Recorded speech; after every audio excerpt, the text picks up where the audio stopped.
I want to welcome you. So today, we are going to have a very special treat. You guys know that leadership is very near and dear to my heart. So today we're going to have a special guest who happens to be one of my favorite leaders in the whole wide world. She is my wife. She is a Master Chief in the United States Navy. She's been in the Navy for over 25 years. And I don't know if you guys understand what it means to be a Master Chief, but that means that she is in the top 1% of the enlisted forces in the Navy, right? That says a lot. Okay, she has a lot of experience when it comes to leadership, but we're not just going to talk about leadership from the military perspective. We are going to have a conversation about leadership in general, because believe it or not, leadership happens around us, or should be happening around us every day, all day. So we're going to talk about some of those things. So a little bit about me. For those of you who don't know, I am a retired Command Master Chief with 28 years in the Navy. Okay, I'm a submariner by trade. I've been on lots of different submarines, and actually every class of submarine that we have active today. I've led four different commands from the command perspective. So just a little bit bigger than the divisional or the departmental perspective. My biggest command, I had about 300 sailors that worked underneath me. Now I don't want to say for me, because nobody worked actually for me, right? But if you ask them, they don't work for me, but they work for me, because that's the position that I had. So I've got to see leadership from a command level perspective and a divisional perspective. And ladies and gentlemen, understand me when I tell you that it is completely different based on the perspective. But the job of leadership is the same when you look at the nuts and bolts of it. So we're going to have a conversation about that today. If my wife Erica is ready, are you ready, Queen? Can you hear me? Yes, I can hear you. Are you ready to talk? Yes, I'm ready. I'm ready. I'm ready. All right. Hey, so I wanted to talk to you. It's been a minute since we went live on here together, and people they may or may not understand that we talk leadership all day, every day, right? And 99.8% of the times we see eye to eye on a lot when it comes to leadership, right? There's that point 0.2% where you and I differ, but I think that's one of the things that that's one of the things that keep our relationship so strong, is because of how we feel about leadership and our passion for it. So I want to ask you a question. What is the first thing that comes to mind when you hear leadership? When I hear leadership, the first thing that comes to mind for me is teamwork makes the dream work.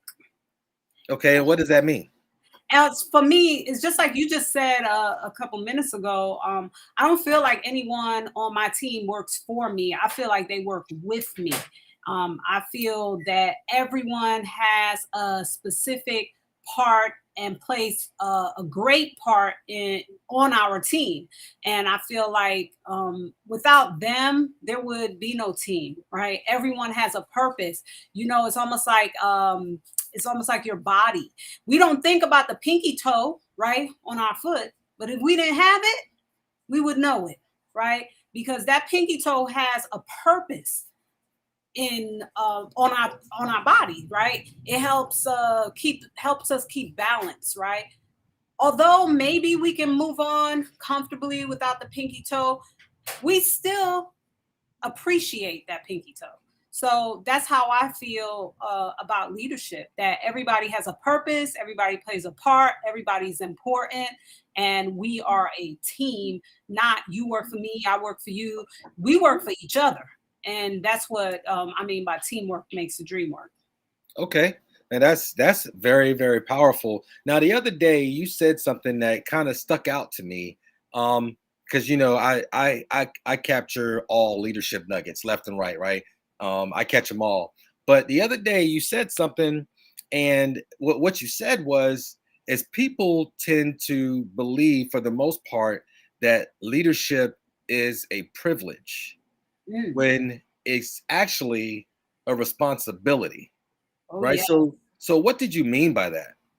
Well, exactly what I meant by that is, to much who is given, much is expected. So the more responsibility you have as a leader, the more expectation people have for you. So when people sit back and watch great people be great, it's not only that they're being great because of the people around them, but they have to put in that work. They have to take that responsibility seriously, and they have to care. And caring takes a lot of energy. It takes a lot of action. You just have to know your people and understand them, and that's an intricate part of leadership. And to me, it takes tenacity of caring. Okay. Okay. Now that responsibility you were talking about, what are some of the responsibilities of leaders? Because we throw this term around a lot, and I say that in and out of the military, right? You hear the term leadership, you hear it on TV when they talk sports, you hear it in our business, you hear it in the military, you hear it in church, right? So when you talk about leadership, right, and it being a responsibility, what are some of those responsibilities associated with leadership? Well, one of the responsibilities is most of the time you can't take a break. Some people may tend to believe, like, I was on leave working because I have to answer the call, right? And that's not just like, some cliche. That is literally, I have to answer the call. So if someone calls me, I can't say, well, I'm on leave right now, or I'm on vacation. I'm not answering.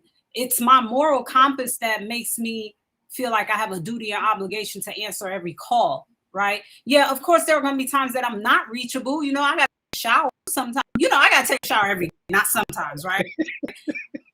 When I'm in the shower, I may be unreachable because, I'm not going to be on the phone, in the shower, getting my phone wet.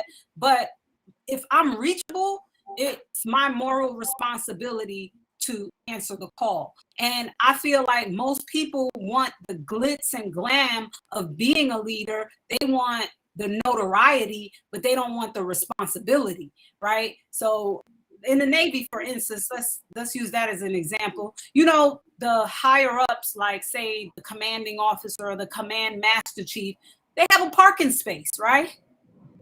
And everybody looks at that as, wow, that's a privilege I want to have. But that privilege comes with, sometimes that command master chief have to be there late.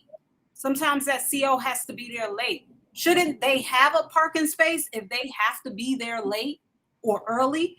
Shouldn't they have a parking space when they have to put in them long hours? They only have that privilege because they have that responsibility. Whereas most people work to a clock, a leader works to the results, and that's the difference in leadership. A lot of people want to say they're a leader, but do they really understand what leadership is?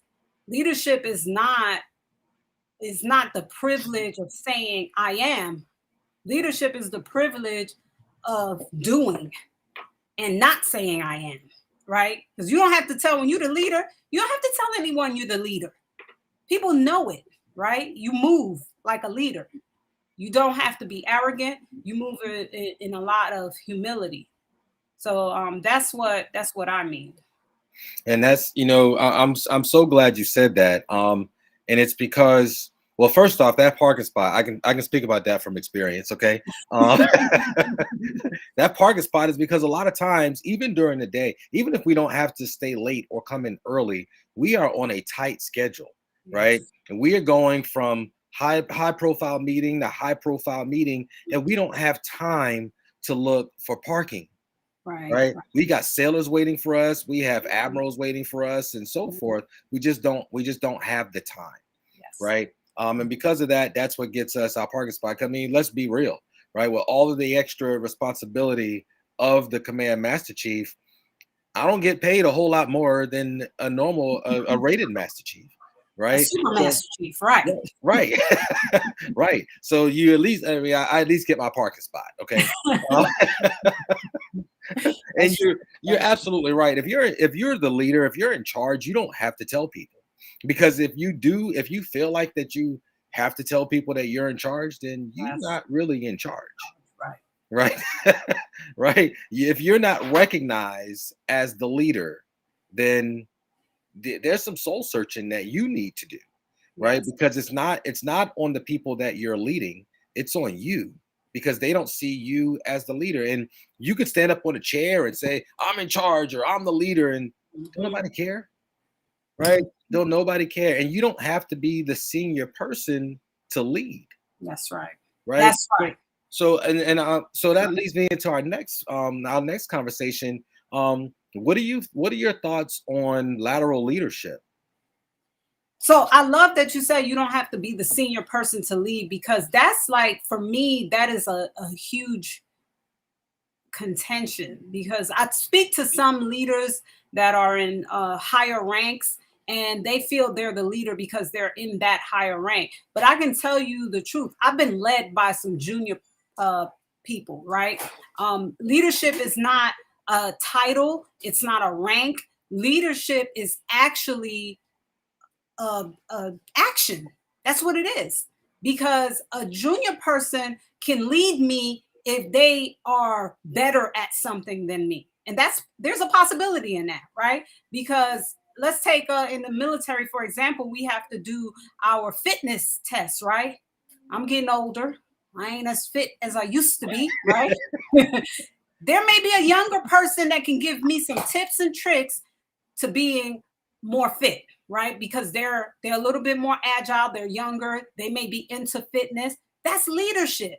That's a fitness leader, right? And that's not dictated by a rank, that's just dictated by an ability. So somebody may have more professionalism than you. They can teach you how to be a better professional.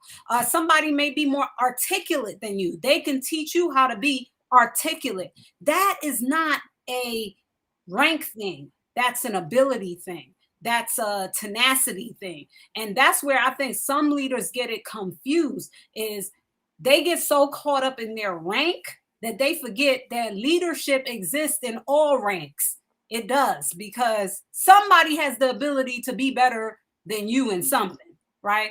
I'm a master chief, and I usually tell people I'm a whole master chief. I don't know what a half master chief look like, but I can be led by a lot of my sailors. I have sailors that have great artistic abilities, and they can teach me how to be a better artist or be more crafty. I have sailors that do jobs that I don't do, and I need to understand their job. They can teach me that. They can train me in that aspect.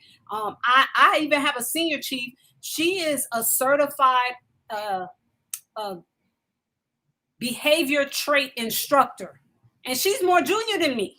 She can teach me about behavior traits, right? So that's her leadership ability, and that's those sailors' leadership abilities. I even have people on my team, my business partners, that are better at things than I am. They can teach me how to be better at that, and I believe that wholeheartedly. That's why that's what being a leader is, and that's why I express that so much. Okay. Hey, I appreciate that. I got to take a second to acknowledge Miss Serena Palmero, because she is going nuts in the chat right now. Um, she she's giving a lot of great feedback and kudos to your comments and these questions. And you said something. You said that leadership is not associated by a rank, right? It has no equivalency to a rank. But I also want to say that leadership doesn't care how old you are either, That's right. right? And I want to point out that all of our mentors in this team, on in our business, right? All of our mentors in our business, except for, like, you have one additional mentor than I do because I'm one of your mentors, right? Right. Um, Right. but Right. in your when you look up everybody in our company that has a title that's higher than yours, there's only two people, right? Myself, I'm sorry, a title that's higher than yours, that are older than you. Right. Right. Okay. Myself and the young lady, Miss Nicola Smith Jackson, who's at the very top of the company, right? Right. All Right. of our other mentors in this business are younger than we are, That's right. right? Right. And that doesn't mean because they're younger than you that they can't lead you, That's right. right? Absolutely. Because I have no, I've got no problem picking up the phone and asking any of those leaders for help. Right. right? Or advice. And it doesn't have to be with the business. It could be with life. That's right. That's right. You understand? And a lot of them are I want to say at least 10 years younger than we are. Yes. Right. Yes. But they can still lead us. Right. Right. And I wanted to say that because a lot of people need to realize that in order to be a leader, you got to be a follower first. That's right. Right. And you have to understand that you got to put your feelings to the side, your pride to the side, right? And understand that as a team, no matter what kind of team you're talking about, whether it's military, whether it's business, whether it's family or church, right? Or in the community, in the government, it doesn't matter. We all have to move in the same direction, right? Leadership is about influence, right? How do you get people to move in the same direction? Yes. Right. And not because you told them to, because let me explain something to you, right? Growing up in the Navy for 28 years, I got no problem getting people to do stuff, right? They're going to do it because I told them to do it, but that's not why I want them to do it. That's right. I want them to do it for a few reasons. Number one, because they understand that I have their best interest at hand, right? I really care about them. And number two, it's the right thing to do, right? Not because I said so, but because it's right. Even if you don't understand why I told you to do it, if you trust me because I earned that trust as your leader, right? Then you're gonna go and you're gonna do it, right? So how do you get people? How do you? I want people to understand that leadership is earned, right? When you are leading somebody, that's an earned title. Right? That's an earned responsibility. It's not something that is given to you naturally. I don't care what organization you are in, right? Anybody can tell somebody what to do, but it takes a special relationship to lead people, right? Understand that the key words that are in common with leadership and relationship is the ship portion, right? It's a relationship. And I don't care. You can talk about leadership, mentorship, right? It's all about relationships and how you that's how you influence people and how you get people to move. So when you start thinking about characteristics of some of the greatest leaders that you know, okay, what are some of those characteristics? So for me, one of the greatest characteristics of a leader is I would say like my CO, my commanding officer right now, Captain Todd Marzano, is like one of the greatest leaders I've ever met. He is like an 06 in the Navy, but he is humble and he has true humility. And what it means is humility is when you can admit you don't know something, admit you rely on somebody else to help you through that and ask for help. And to be an 06 captain, pilot, and to treat the most junior person with the respect and dignity that he treats people is amazing to me, because I've met a lot of 06s that have not been like that. I've met E6s that have not been like that. And those are enlisted first classes in the Navy. And I would tell you, humility has to be the biggest trait that a leader, the biggest and the most important trait that a leader has, is because you have to be also teachable as a leader. Okay, right? hold on. Before you move on, I want to stop right there just for a second, because you just said somebody in the comments basically echoed what you just said, and I want to make sure that everybody understood this. A lot of people believe that a leader's effectiveness, or how you judge a leader, is by how many followers they have. Oh yeah, Right? yeah. How many people are going to follow them, right? When in fact, the way you judge leadership is how many other leaders do you build? Yes. Yeah, I see Right? the comments. Yeah, Miss Serena Palmero, one of our business partners, and I tell you, she's one of the most consistent business partners. I've seen her growth We love Serena because we seen her come from one aspect of her leadership to another aspect, and she has a lot further to go. But you know what? She's coachable. She is humble. And another comment I see in here, somebody named Fitbody said that a leader motivates and compels. And compel is like one of my favorite terms to use with leadership, because you just said it. You want someone to do something not because you told them to do it, but because they want to do it, right? And wanting to do it doesn't mean that you're going to like the action. Wanting to do it means that you want to be great for that person that asks you to do something or that is influencing you. So when they do something for me, it's like, I don't want her to be disappointed, so I'm going to try my best. Move themselves out the way. That's what they're doing. And that's what being humble, coachable, teachable is all about, is moving yourself out the way. Who is the most, I mean, I'm a Christian, so I'm going to put this out there. I think Jesus Christ was the most humble leader that we've ever seen. You know, he washed his servants' feet. And that is saying that you will get down and do what you need to do for the people that follow you to make them better, to help them to reach their highest potential. You're going to go out of your way for those people. That's what being a leader is. And that's what we mean by, I know people throw this term around a lot, servant leader, right? Servant is the first word, and then leader is the second word. Servant leader existed before we even started using that term, because leadership is about being a servant, right? Because like, I went to law school because of the altruistic reasons of being a lawyer, because a lawyer is supposed to be a social servant. A lawyer is supposed to be out there serving the society, fighting for what's right for the society, which is justice, right? And that's why I wanted to be a lawyer, because I wanted to do that. I found something else that my community needed. And I do it not with the outcome in mind. I do it not only for the money, but I do it because I am adding value to my community.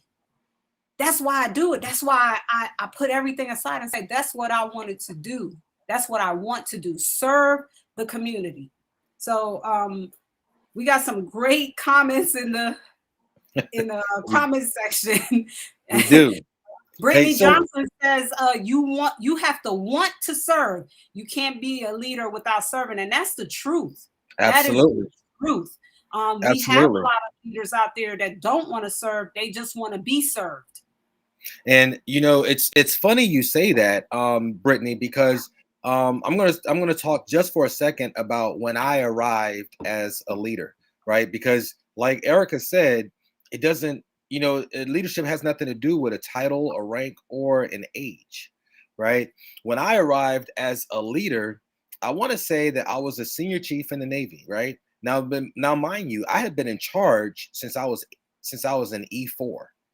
Okay, I made E4 in like 11 months in the Navy, something like 11 or 15 months or something like that. Okay, I made senior chief at 15 years. Okay, right? So 14 years after being in charge is when I arrived as a leader. And let me explain to you why I say that, right? Because I'd always been able to get people to do stuff, because that comes with part of being in the military. Somebody senior to you tells you to do something, or you work for somebody, you go do it, right? Maybe with or without question, doesn't matter. You go do it. Those are called orders, okay? But when I was a senior chief in the Navy, the way I grew up in the Navy is I thought that that a leader had to be somebody that, you know, somebody that was always as solid as a rock, right? Everybody was afraid of that person, right? And so you did things because of what will happen to you if you did not do those things, okay?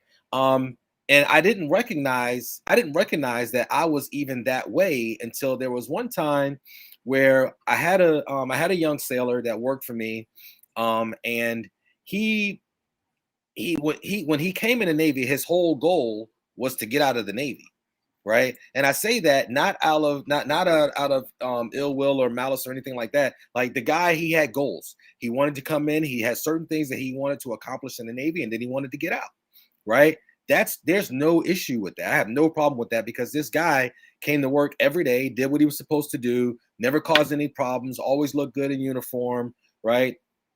Did whatever I wanted him to do. Okay.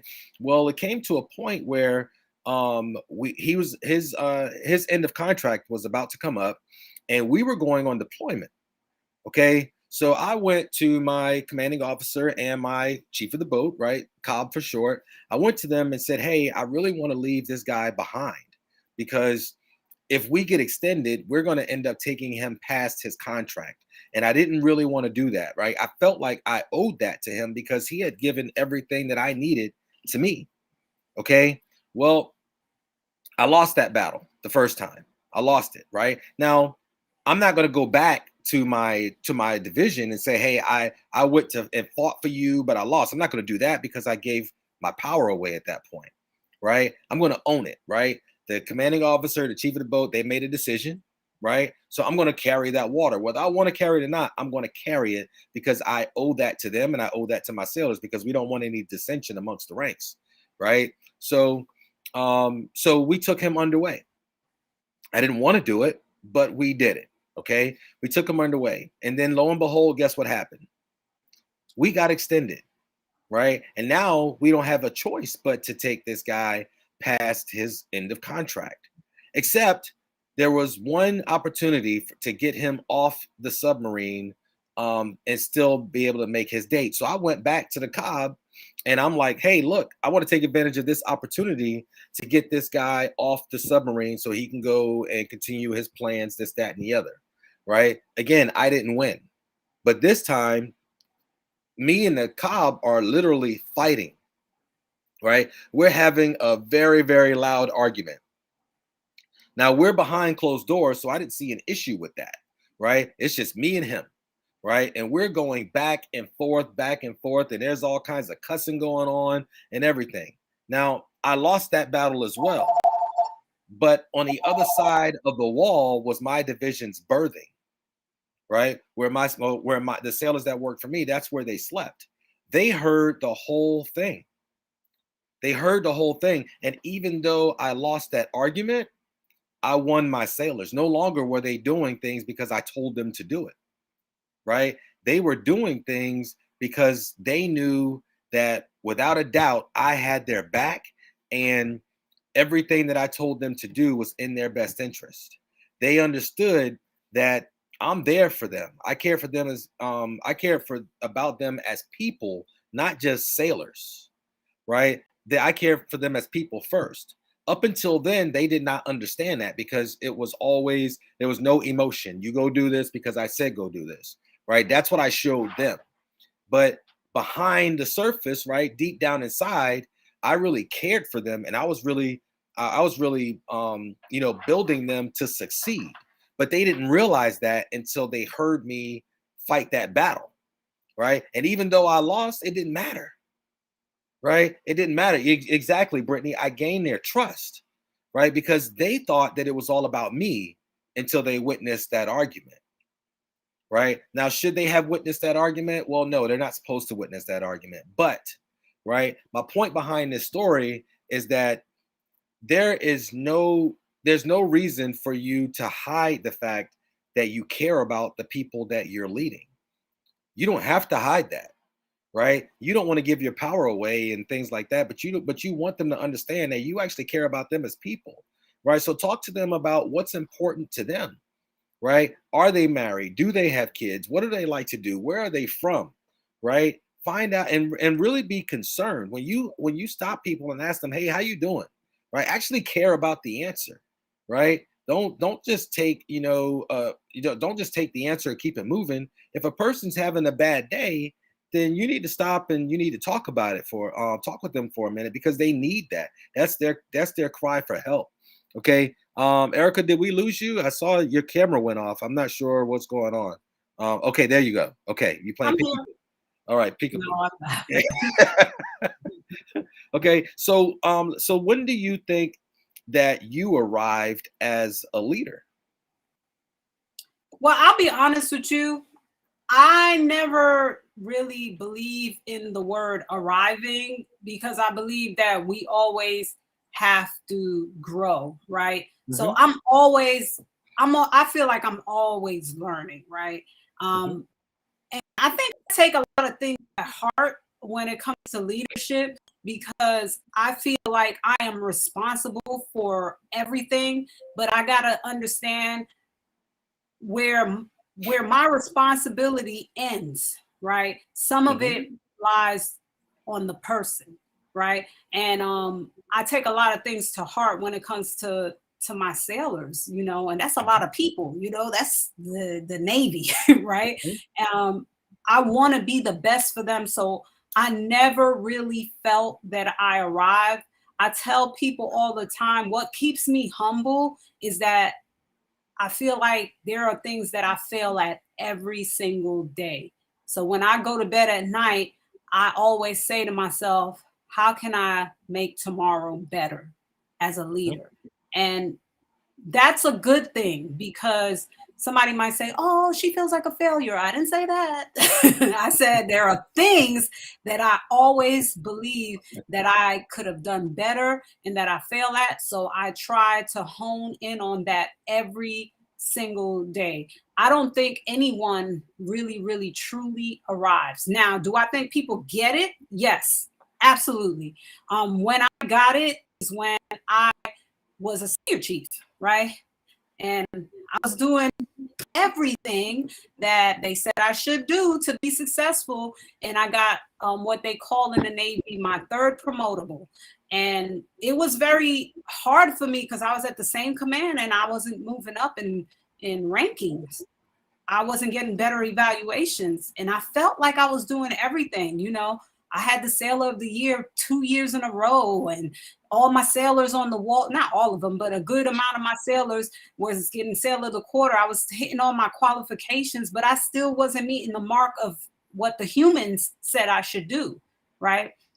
Where I felt like I got it is when my XO, she was departing the ship, and she wrote me a letter, a note, and to that note, it had a poem attached to it called The Man in the Arena. And when I read The Man in the Arena, I felt like, yeah, that's me, that no matter what, I don't work to the rankings. I don't work to the evaluation. I work to the standard that I've set for myself.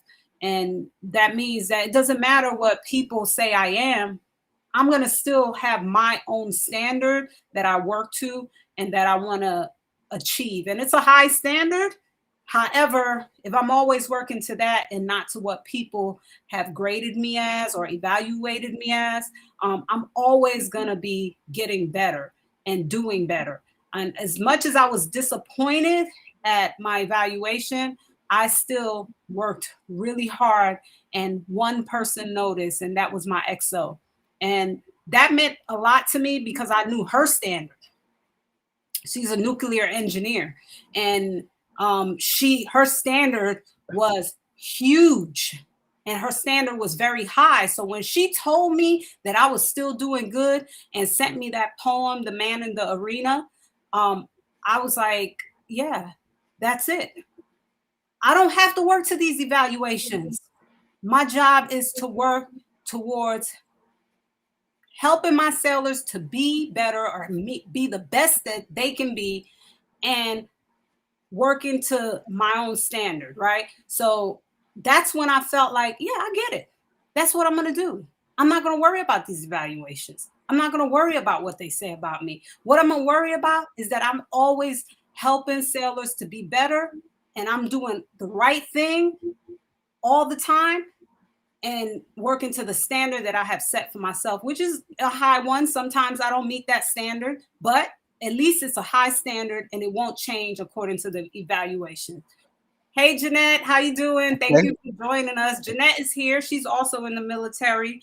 So I invited her to come and, give us some intakes on her thoughts on leadership. Okay. Hey, send her the link. Let's get her on the panel. Okay. Jeanette, she's going to send you a link so that you can join us in the studio. Now, remember, you do not have to create an account to join us in the studio. So All you have to do is click on that link and fill out the information and come on in. Now, Erica, I'm going to be candid with you because I am senior to you. I've senior to you both in the military, and I'm your husband. So the preacher said so. The fact that point when you stop focusing on that P eval, that promotable eval, and you started focusing on what's best for your sailors, that's when you arrived. Because arriving doesn't mean that that's it, right? Because when you think about all of the greatest, you think about Michael Jordan, you think about Wayne Gretzky, you think about Tom Brady, right? Once they won the championship, they should have retired, right? No, that's what we think. no. Right? Yeah. What they do is they go back and try to get another one, right? Try to even make their skills better, make the people around them better.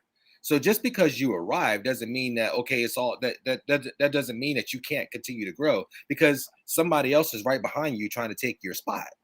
Yes. Right. So don't ever disregard yourself, but that's a part of your humility. That's who you are, right? You don't give yourself enough credit. And I understand that, right? But I'm going to make sure that you don't minimize yourself either. Okay. Did you send Jeanette the link? I did. Okay.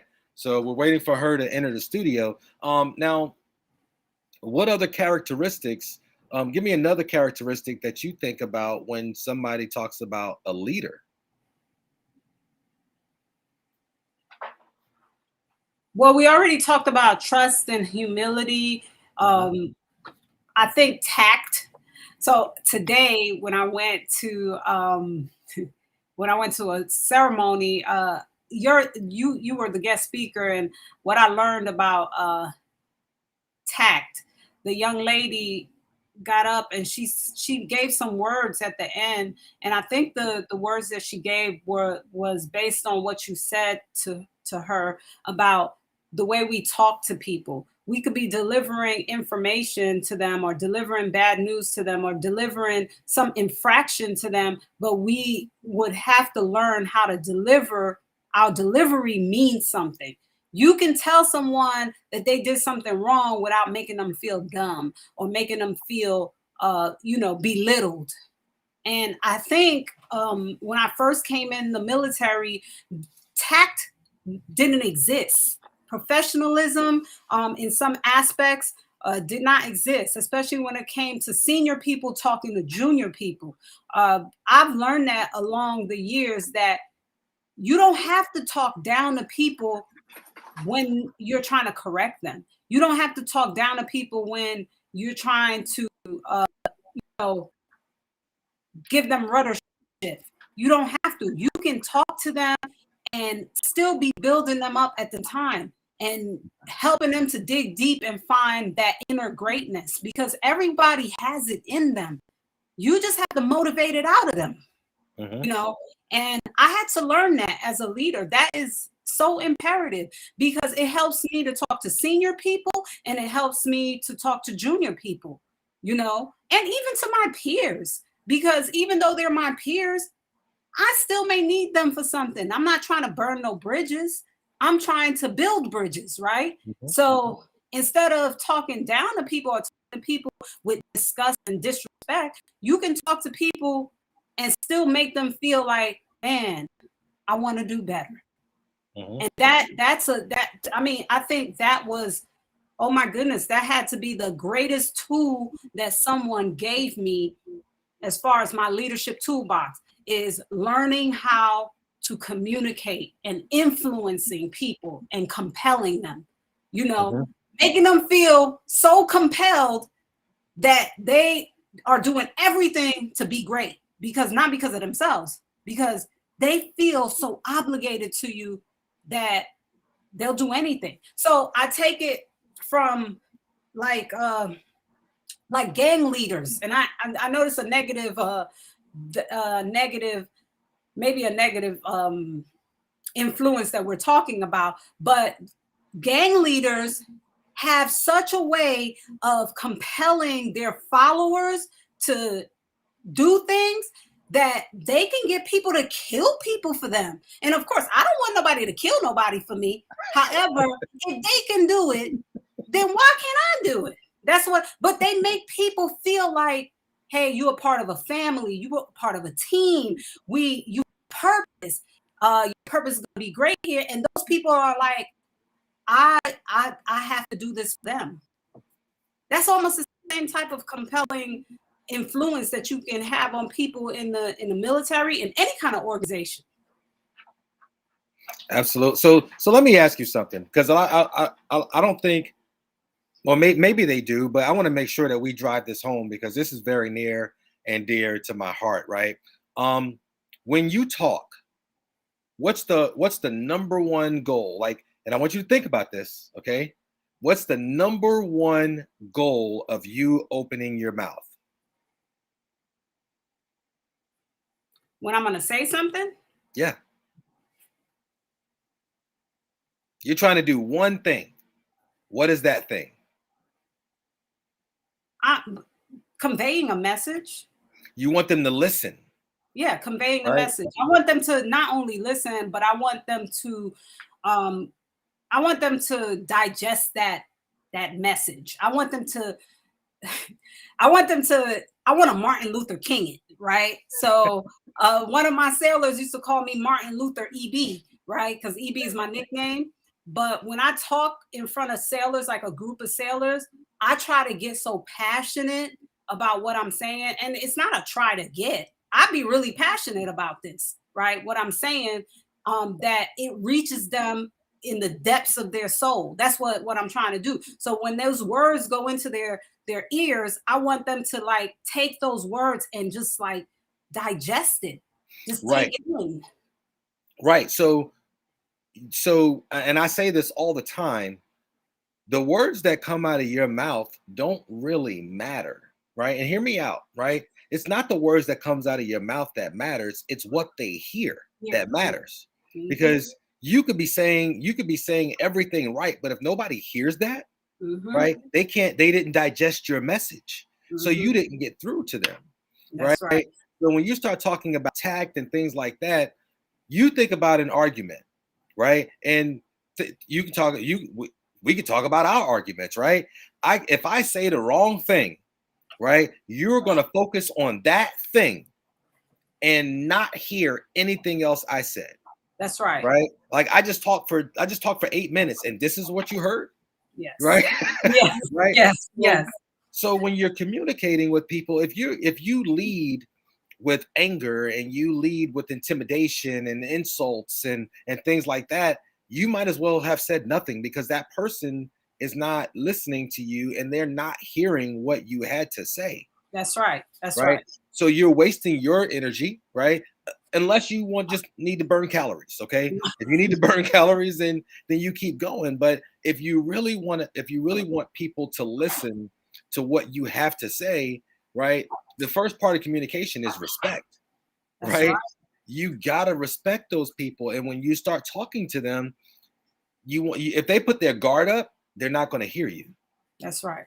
Right? They're not going to hear, and you're wasting your time. If you start disrespecting people and calling people names and focusing on everything that you think is bad, meaning that's right, they automatically go into defense mode, mm-hmm. right? If that person goes into defense mode, they're not listening to you. They're thinking about their response. That's right. That's right. Because nobody likes to lose a fight.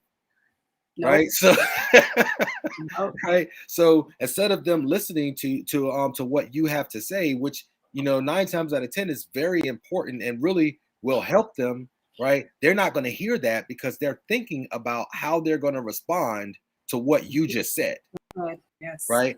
Whether they interrupt you or not, right? Because they may wait. You may think that they're hearing everything you got to say, right? It turns out they ain't hear nothing. That's right. Right. And as a leader, you have to be able to communicate. That's right. Right. And I think one of the great, you just said it, one of the biggest thing in communication is you have to listen. You got to listen. So when a lot of times when my sailors come and talk to me, I just open my ears and just take it all in. Even if it's I requested them to come talk to me, I ask them a question and then I listen to everything they say. And sometimes I write it down, right? And I may pause when they're finished talking because I'm trying to digest what they said, not just listen to respond. And I think a lot of times with people is that they just listen to respond. They don't have the active listening skills, right? Because that's a very, very big part of communication is that I have to listen to you and ensure that what you said to me is it came across the way you intended it. So if I don't understand it, I have to repeat it back to you. This is what I heard, right? And then you probably be like, no, that's not what I meant. That's active listening because you want to receive what they said and you want to understand it. And a lot of times, not only leaders but us as people, we listen with the intent to defend ourselves. We listen with the intent to respond, not with the intent to listen, right? Brittany made a really good comment. Defer judgment when listening to someone. Yes, that's absolutely, that's some good stuff right there. You preaching in the house, Miss Brittany. That's some good stuff right there. Defer judgment. That means don't judge a person while you live. Don't judge what they coming at you with. Oh, they attacking me. Oh, they this, they that. Don't do that. Take all of that away and just listen. Listen with like virgin ears. Like, I don't even know what this person is coming to me with, but I'm going to listen and try to make sure that I understand what they're saying. I'm going to be totally transparent, and hopefully my husband won't he won't be mad at me for saying this, but we go to marriage counseling, right? We had to go to marriage counseling because my church the officiant was a pastor at my church, and at my church you have to have 8 sessions of marriage counseling prior to getting married, right? But when we finished our 8 sessions, we liked it so much that we said, oh, we're gonna come here once a month. And I feel like he liked it because sometimes the counselor would be like, well, kind of defer the issue to something I did, and he would be like, yeah, that's what I was trying to explain to her. And it's like we kind of understand each other more clearly now, and I know how he talks, he knows how I talk, he knows my downfalls, my fears, I know his. So now when I listen and I take it in, and I don't always respond right away. Sometimes I'll sleep on it because I want to make sure that I'm understanding this clearly and I'm not responding emotionally. That's what I want to make sure of. And that's what the deferred judgment means when listening, is that don't respond with the intent to defend yourself, or don't respond in emotion. Just take all of that away and just listen, right? And then respond, understanding what that person was trying to say to you. Those are all great points, because it takes 2 people to have a conversation, right? And if one person is controlling the conversation, that's really not a conversation. That's a sermon, right? Because that's right. That's right. That's a good way to put it.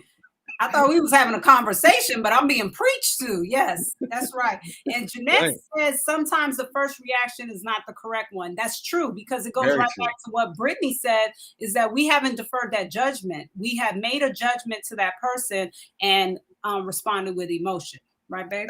Absolutely. Absolutely. And, a lot of times, again, if you're not careful on how you phrase certain things, which is why you want to think before you speak, because you don't want them to focus on the wrong thing. You want them to actually hear what you have to say. Yep. Right.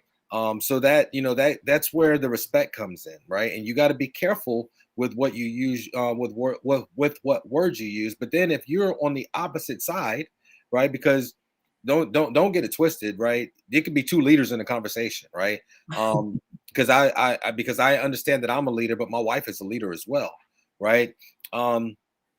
You have to understand that, number one, everything isn't an attack, Right. okay? Especially when you believe, or maybe even if you don't believe, but the person on the opposite end of that conversation, they love you or they care for your best interest and things like that. You have to understand that it's not an attack, even though it may feel that way. So sometimes while you're having these conversations, you have to ask the right questions to get into the conversation, right? Because if you lead in, if what you think you're leading, if you lead into a conversation with what you think is constructive criticism, right? Sometimes that person might feel like that's an attack, right? And we all have to understand that we don't all listen the same way. So you got to get to know people, which is the next thing I wanted to get to talk about a little bit. We're almost at 50 minutes, so we're going to cut it soon. But I want to talk about how important you believe it is for you to get to know the people that you're leading, and right. I want you to look at it on a broad perspective, because we can grow to 16, 20, even 30,000 agents on our business, right? On our team, right? So how important is it to know people, and how far do you go? Well, I think knowing people is very important, because when you know people, when you know people, you understand how to respond, you understand how to communicate with them, and you build that relationship, right? So if someone comes to me and they took the time, which this is a pet peeve of mine, pronouncing my name correctly. I believe that my name is very important. So when I talk to people, I want to make sure that I'm pronouncing their name correctly, right? So when people come to me and they didn't even take the time out to pronounce my name right, that makes me feel like they don't care enough about me to know how to pronounce my name, right? And my maiden name was not a hard name either. It was Erica Barnett. And my name now is not hard, Erica Elliott. So I never understood how people could come to me and say Burnett, Bennett, or anything like that, because if you phonetically pronounce my name, it's easy. There's no complication. So when you do that to me, it makes me feel like you didn't even take the time out to look at my name and try to pronounce it right. You know what I'm saying? So there are people that have names that are difficult to pronounce. I will always go with them and say, how do you pronounce your name correctly?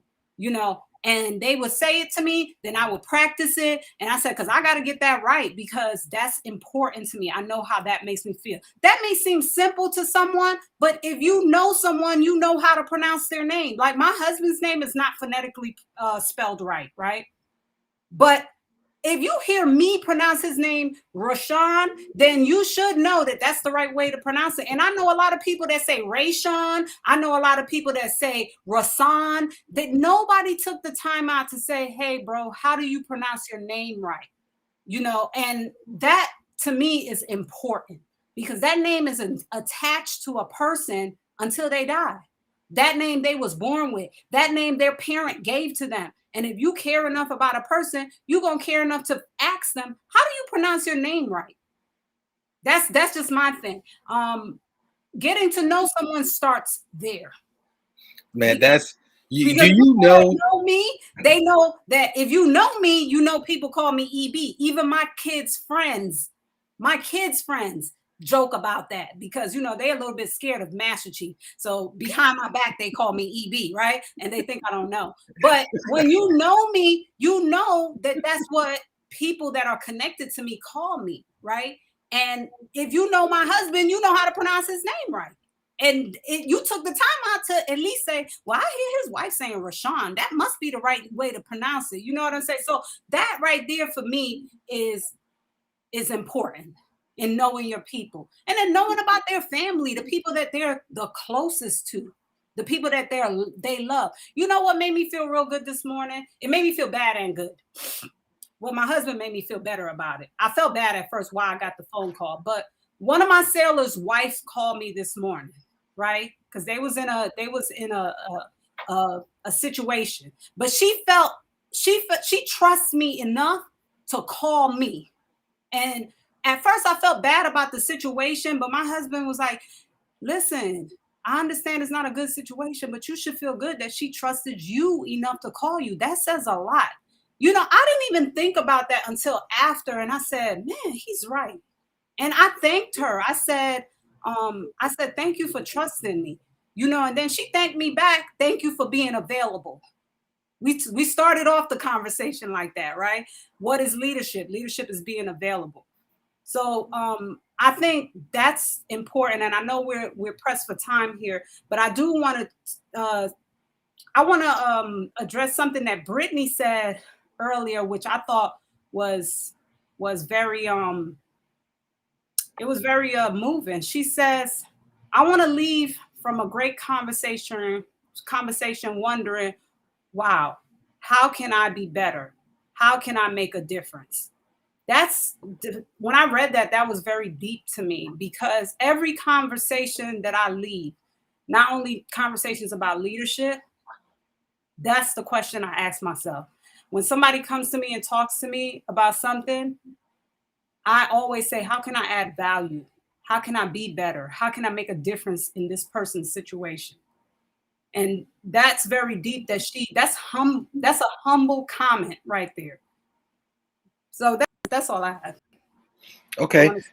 So I want to say two things, or at least talk about two things or two statements before we close out. But that name thing is a pet peeve of mine also, because especially in the military, we got people that have 13, 15 letter names, and instead of learning that sailor's name, we'll come up with a nickname, right? And that's BS, right? Especially if you are the leader, right? If you can't pronounce that sailor's name, and I get it, right? It might be a difficult name, and you might not get it on the first day. You might not even get it on the first week. It may take you a month to learn how to spell it, right? But if I really mean something to you, you're gonna learn it, right? You're gonna learn it, right? And you're gonna make it a point to pronounce my name. You're not going to use my nickname unless I see you struggling, right? And I'm like, hey, just call me this, that, or the other, right? At that point, you're still going to go and learn it because it means something, right? But now it's okay for you to call me, my nickname on a more frequent basis, and that's okay. But at least take the time to learn my name. Okay, that I hate that when we call people V11, or I hate that. Okay? We got a couple of those in my department, but you're right. I learned their name, and then they tell me something like, Master, you could just call me such and such. And I do that because they probably enjoy the nickname, but at least take time to learn someone's name, try to learn it, and start there. Knowing your people. That's knowing your people. Okay. So Brittany, you are welcome. Thank you for being on here. We appreciate the insight from you, because you gave some great insights. We pronounce your name right, Serena Palmero. All the time. We talked about that yesterday. Or not yesterday, the day before yesterday. But yeah, but I get it, because she did talk about a lot of people don't pronounce her name right because it's spelled differently. That's for me, that's a big deal. Thank you both for participating. Thank you, Kendra, and everyone else that came on. We thank you. Over to you, babe. Okay. Finally, I want to let everybody, because we talked a lot about communication on here. We spent a lot of time on communication, and rightfully so. But I do want to remind all of the leaders out there that every conversation is not going to be pleasant, right? It's not. And the whole point in the conversation is to get through to that person. Okay. At the end of that conversation, there needs to be a clear vision and direction for that person to go in, or for that team to go in, right? If you call me just to yell at me or just to cuss me out, when you hang up the phone, I'm still going to be in the same position that I was in, right? Give me some guidance, give me some direction, give me some clear expectations. Okay, give me some clear expectations on how I should move forward if I'm not doing it the right way right now. Right? If not, you're going to be calling me back tomorrow or next week or whatever with the same stuff. Okay. Finally, hey, this week is very special to me and my wife because, and in fact, the whole Navy, because this is acceptance week for the Chiefs, right? For the new Chiefs. Later on this week, right? Hopefully, you are accepted, right? And I know that I have a lot of Chief selects following me, and she has a lot of Chief selects following her. I want you guys to understand that you're not alone, right? Everybody that has been before you has gone through this, right? You can do this, but you have to want to do it, right? I'm not going to give you all the answers, right? Neither is my wife. She's not going to give you all the answers, but understand that if you want to succeed, you can succeed. Okay, congratulations to all of you. I hope that you all got something out of this. We had some great engagement in the chat today. I really, really enjoyed it because it wasn't just me and you just talking, which is what it started out as. You guys can feel free. I'm going to be doing this more often. Okay, I'm going to be doing this probably on a weekly basis, if not a daily basis, once I get some more content and get some more leaders that actually want to share with you all, because leadership, there are people that are born with some leadership characteristics, okay, but you still have stuff to learn, okay, and like Erica said, she's learning every day, right? She made it to the top. She's learning every day. I made it to the top.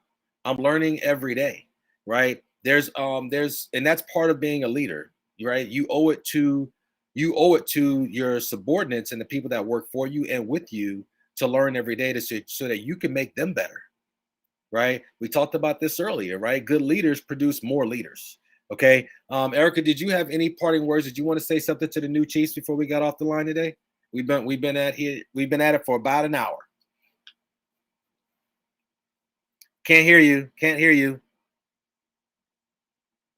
We cannot hear you. Yes, I said thank you. Okay. I muted because I didn't want y'all to hear me typing. So I just want to say congratulations to all the newly selected Chiefs. Good luck on Thursday night. You just go in with your motivation and have fun. See you on Friday at pinning, hopefully. And for all those that did not get selected this year, do not give up the fight. Do not give up the ship. Your purpose is not only grounded in a rank, your purpose is grounded in leadership, which we talked about and said is not attached to a rank. There are many first classes who led me when I was a chief. They helped me through.